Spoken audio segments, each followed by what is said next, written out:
Every single day, millions of Americans rely on three systems to get where they're going: airports, train stations, and subway systems. And in 2025, the state of each one of those systems tells a completely different story. One is thriving, one is quietly making a comeback, and one is still trying to figure out what it even is. Welcome to the channel, and this is the complete state of American transportation in 2025. This channel is dedicated to one thing: the places that move America. Airports, train stations, subways, the infrastructure that most people take for granted, but that shapes every city, every commute, and every trip across this country. This first video is our foundation. Before we zoom in on individual stations and systems, and we will, let's zoom all the way out and look at the big picture. Here's exactly where American transportation stands right now. Let's start with the one system America actually does well: airports. The United States runs the world's busiest and most complex airspace system, with more than 45,000 flights taking off every single day. And at the top of that mountain sits one airport that has held the crown for decades. Hartsfield-Jackson Atlanta International Airport, or ATL, is the busiest airport in the United States, and the busiest in the entire world. In 2025 alone, Atlanta is handling roughly 5.7 million scheduled seats just for the month of July. Over 100 million passengers move through that airport annually. Let that sink in. One airport, one city, more than 100 million people a year. Coming in second is Chicago O'Hare, which in 2025 saw an 11% surge in scheduled seat capacity, reaching nearly 4.76 million seats in July,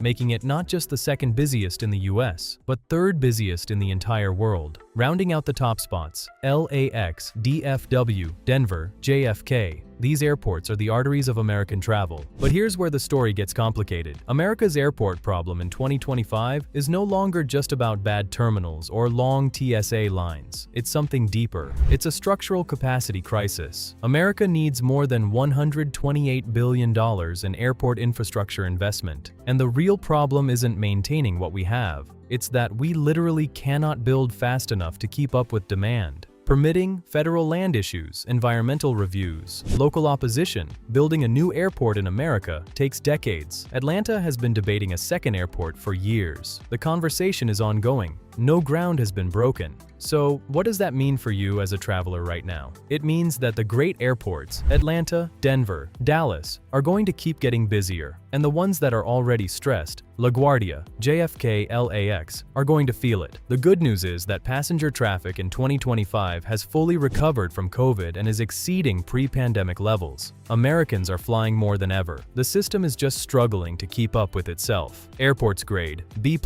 world-class volume, world-class hubs, but a serious infrastructure debt piling up. Now we move to the most complicated, most debated, and honestly most interesting part of American transportation: trains. Let's get the basics out of the way. Intercity passenger rail in America means one thing: Amtrak. And in 2025, Amtrak is having, by their own numbers, a record-breaking year. Fiscal year 2025 saw record ridership, record revenue, and record capital investment. Ticket revenue increased by $254 million. The Northeast Corridor, that's the line connecting Washington, D.C., Philadelphia, New York, and Boston, saw ridership jump 8% year over year. And the stations along that corridor, they are the crown jewels of American rail. New York Penn Station, the busiest Amtrak station in the country, handling over 10 million Amtrak riders annually, with tens of millions more on commuter rail, currently undergoing a massive renovation as part of the Moynihan Train Hall expansion. Washington Union Station,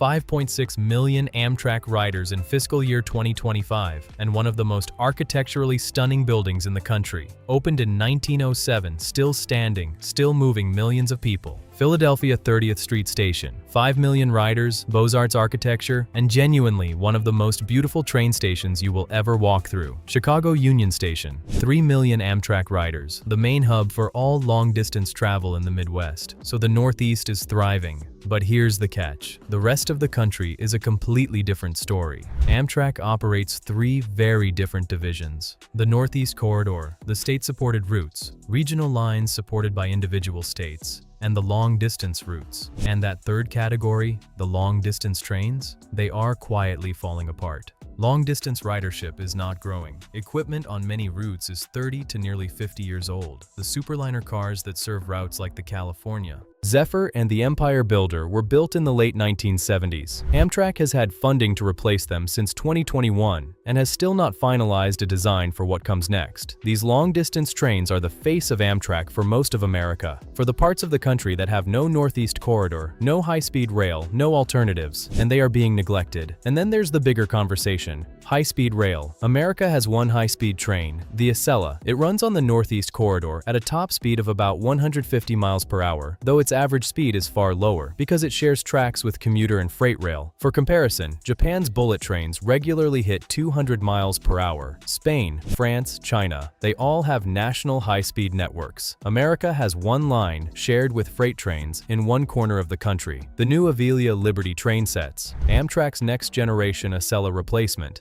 began entering service in late 2025. That's progress, but it's a long road. Train stations grade C+, record numbers on paper, iconic stations in the Northeast, but a crumbling long-distance network and a high-speed rail situation that is frankly decades behind the rest of the developed world. And finally, subways, urban transit, the systems that define daily life for millions of Americans in a handful of cities. Here's the American subway landscape by the numbers in 2025. Number 1. New York City Subway. It is not close. The NYC subway carries over 1.3 billion trips per year. That's more than every other subway system in the country combined. Daily ridership in 2025 hit 4.65 million on its busiest day. The system has 472 stations across 36 lines. It runs 24 hours a day, 7 days a week, something almost no other subway system in the world can say. And in 2025, it is having its best on-time performance in recorded history. According to the MTA, Let That Land, the system everyone loves to complain about, the one with rats on the tracks and delays on the B train, is technically performing better right now than it ever has on record. Number 2. Washington, D.C. Metro. 188 million annual trips, 98 stations, and genuinely one of the most beautiful subway systems ever designed. The brutalist concrete architecture, the coffered vault ceilings, DC Metro is iconic.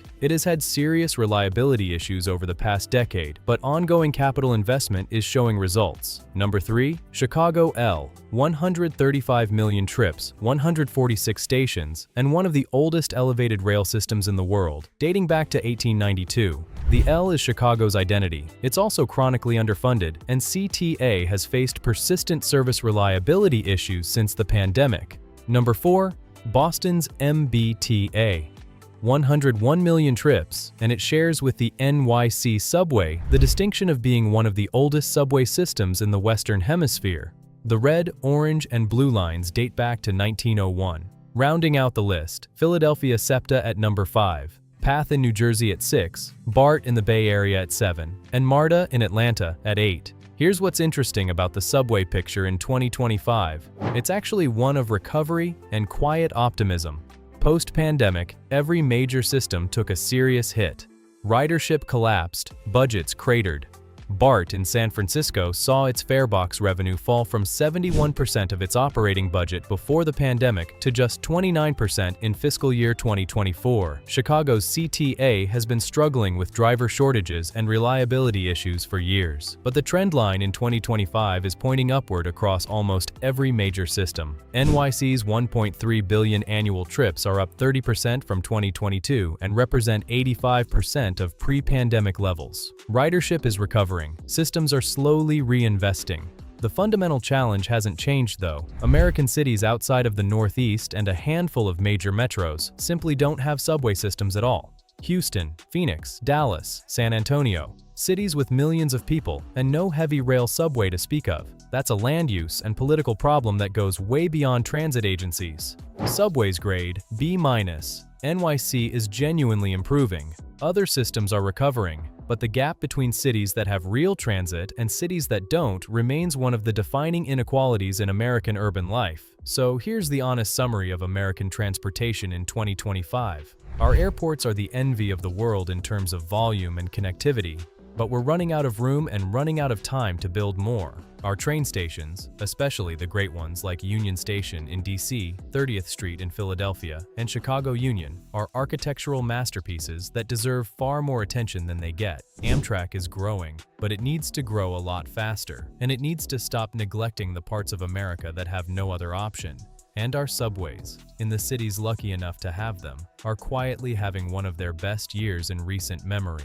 Not perfect, but moving in the right direction. This channel is going to dig into all of it. We'll visit the most beautiful stations, we'll rank the systems, we'll go to the airports nobody talks about, and the subway stops that deserve their own documentary. This is just the beginning. If this is your kind of thing, subscribe. Drop a comment telling me which city's transportation you want us to cover next, and I'll see you in the next one.